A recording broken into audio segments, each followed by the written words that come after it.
Hi friends, आज हम पढ़ने वाले हैं रिवैल्यूएशंस, बैलेंस शीट्स, कैपिटल बनाना, एडमिशन ऑफ पार्टनर का इलस्ट्रेशन नंबर 58 अनसॉल्व।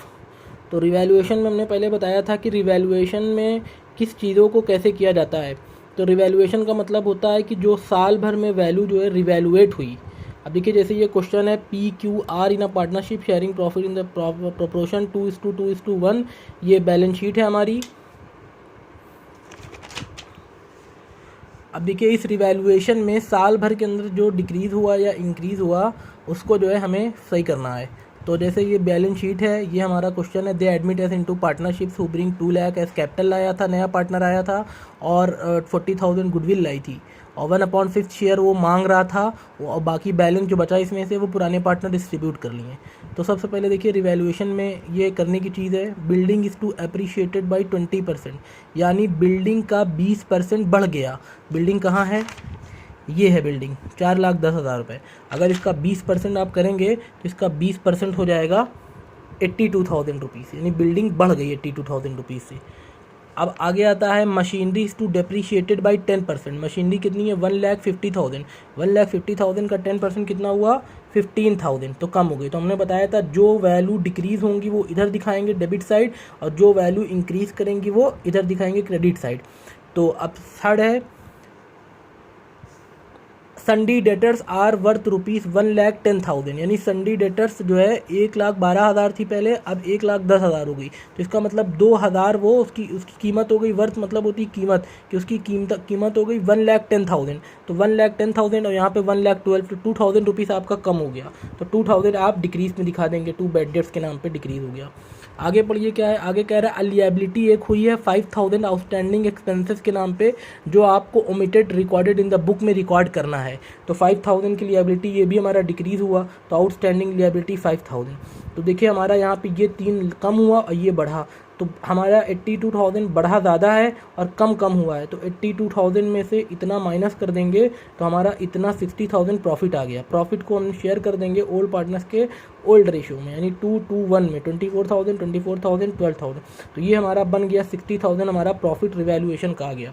अब इसके बाद नेक्स्ट जो स्टेप इसमें होता है वो कैपिटल अकाउंट बनाया जाता है। तो कैपिटल अकाउंट बनाने के लिए इस तरह का एक फॉर्मेट बनाया जाता है। पर्टिकुलर्स, पुराने पार्टनर्स PQR, और नए पार्टनर्स को भी इसमें जोड़ा जाता है। फिर इधर भी same as it is, particulars PQRS। अब इसमें सबसे पहले हमने बताया था कैपिटल अकाउंट में हम चार तरीके से हम कैपिटल अकाउंट बताते हैं। सबसे पहले 4 तरीके में से क्या है? 1, 2, 3, 4। 4 में सबसे पहले हम बैलेंस कैपिटल की इनकी डिस्ट्रीब्यूट करेंगे। दूसरा इनका रिवैल्यूएशन का प्रॉफिट हो या लॉस डिस्ट्रीब्यूट करेंगे। और थर्ड जो होता है वो इनका जो है बैलेंस शीट, और फोर्थ जो होता है एडजस्टमेंट। तो सबसे पहले बैलेंस यानी कैपिटल अकाउंट इनकी डिस्ट्रीब्यूट करेंगे। तो कैपिटल अकाउंट देखिए, इनकी जो तीनों की कैपिटल है वो है, आप इनकी तीनों की कैपिटल है P की 3 लाख, 2 लाख, 1,60,000 लाख। तो पहले इनकी कैपिटल डिस्ट्रीब्यूट कर देंगे 3 लाख, एक की 2,80,000, एक की 1,60,000, और नया पार्टनर्स लाया था 2 लाख, तो उसका भी दिखा देंगे 2 लाख रुपीज़। अब ये फर्स्ट स्टेप कंप्लीट हो गया।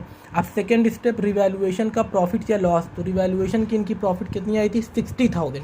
यहाँ पे आई थी ना 60,000 रुपीज़, ये 60,000 रुपीज़ ही आई थी। तो इस 60,000 को हम डिस्ट्रीब्यूट कर देंगे इनमें 24, 24, 12। अब थर्ड हमारा जो है premium for balance sheet. Balance sheet में कुछ भी नहीं था बटने के लिए, ना कैपिटल बटेगी, ना मशीनरी बटेगी, ना डेटर्स बटेगा, ना प्रोविजन बटेगा, ना स्टॉक बटेगा, ना कैश एंड बैंक, ये कुछ नहीं डिस्ट्रीब्यूट होगा। तो अब फोर्थ स्टेप आता है गुडविल हमें डिस्ट्रीब्यूट करना है 40,000, और गुडविल डिस्ट्रीब्यूट करने के लिए हमें सैक्रिफाइसिंग रेशियो निकालना पड़ेगा। तो सैक्रिफाइसिंग रेशियो निकालने के लिए हम इस तरह करते हैं। ये देखिए, ये 1/5 शेयर नया पार्टनर मांग रहा था, तो 1/5 में से एक उसको दे देंगे, तो यहाँ पे 4/5 बचेगा। अब आगे क्वेश्चन कह रहा है कि जो बचा हुआ बैलेंस इसमें का प्रॉफिट है वो ओल्ड पार्टनर इस रेशियो में लेंगे। तो बचा हुआ बैलेंस 4/5 था, ओल्ड पार्टनर कह रहा है इस रेशियो में लेंगे। तो इस रेशियो मतलब 5/10, 3/10, 2/10। तो 5/10, 3/10, 2/10 को जो बचा हुआ बैलेंस प्रॉफिट थी वो इसमें डिस्ट्रीब्यूट जाएगी। तो एक को इतना मिला, एक आर को इतना मिला, एस को इतना मिला। तो ये इनका न्यू रेशियो हो गया, ये न्यू रेशियो हो गया। अब सेक्रीफाइस की फॉर्मूला होती है ओल्ड माइनस न्यू। तो ओल्ड हमारा 2:1 था, तो ओल्ड और ये माइनस न्यू, पहले P का रखा फिर क्यू का रखा ओल्ड माइनस न्यू, और फिर आर का रखा। तो पी ने कोई सेक्रीफाइस नहीं किया और क्यू और आर ने सेक्रीफाइस किया, 8:2 आया। इसको छोटा कर देंगे 4:1 आ जाएगा। अब गुडविल कितनी थी, 40,000 रुपीज़।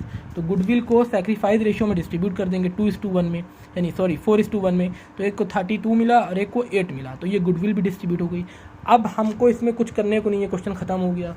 तो इसको प्लस करेंगे 3,24,000, इसको प्लस करेंगे 3,36,000, इसको प्लस करेंगे 1,80,000, इसको प्लस करेंगे 2। इधर माइनस करने को कुछ नहीं था, तो यही इनकी टू बैलेंस कैरी डाउन की कैपिटल हो जाएगी। समझ में आया फ्रेंड? अब इसकी बैलेंस शीट बनाएंगे। तो बैलेंस शीट को देख करके बनाया जाता है। तो बैलेंस शीट यहाँ से स्टार्ट है। क्रेडिटर्स 80,000, तो देखिए इस क्रेडिटर्स में कोई चेंजिंग नहीं हुई थी क्वेश्चन में, तो एज इट इज़ 80,000 लिख देंगे। नेक्स्ट इनकी कैपिटल 3 लाख, 2 लाख, 160, ये पुरानी कैपिटल थी। अभी हम लोगों ने नई कैपिटल निकाली। नई कैपिटल देखिए ये आई 3,24,000, 3,36,000, 1,80,000, 2 लाख, यही वाली कैपिटल बैलेंस शीट में जाती है। तो अब ये वाली कैपिटल देखिए हमने फिल कर दिया, 3,24,000, 3,36,000, 1,80,000 और 2 लाख। अब यहाँ पे एक चीज़ और थी कि बाहर के एडजस्टमेंट में 5,000 रुपीज़ की लायबिलिटी एक्सपेंसेस यानी गई थी, तो वो भी 5,000 रुपीज़ इसमें दिखा देंगे। अब आई बात करते हैं बिल्डिंग की, यहाँ से एसेट साइड का।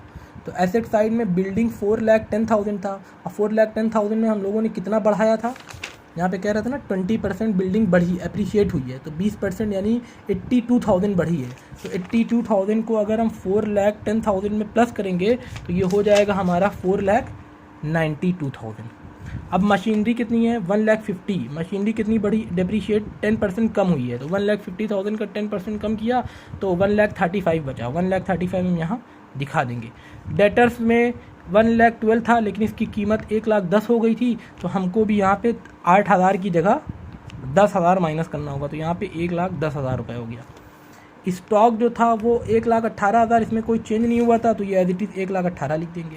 कैश एंड बैंक में 30,000 पहले से था, और ये कैपिटल कितनी लाया था अपनी, 2 लाख रुपए, तो 2,30,000 हो गया। अच्छा गुडविल, ये गुडविल का अमाउंट है। अब यहाँ पे करंट क्यों दिखाया है, क्योंकि जब भी गुडविल कैश में नहीं लाएगा तो उसको अलग से इस करंट अकाउंट के नाम से डाल के दिखाएंगे, और अगर यहाँ पे कैश में लाता गुडविल तो हम इसी अमाउंट को इसमें ऊपर जोड़ देते हैं। लेकिन यहाँ पे साफ साफ कहीं पे ये लिखा ही नहीं था कि गुडविल उसने 2 लाख कैपिटल लाया और गुडविल लाया 40,000, लेकिन कैश में लाया। कैश में कहीं लिखा नहीं, इसलिए उसको करंट में दिखाया। अब इसको प्लस किया, देखिए बैलेंस शीट 1125 आई, इसको प्लस किया 1125 आई।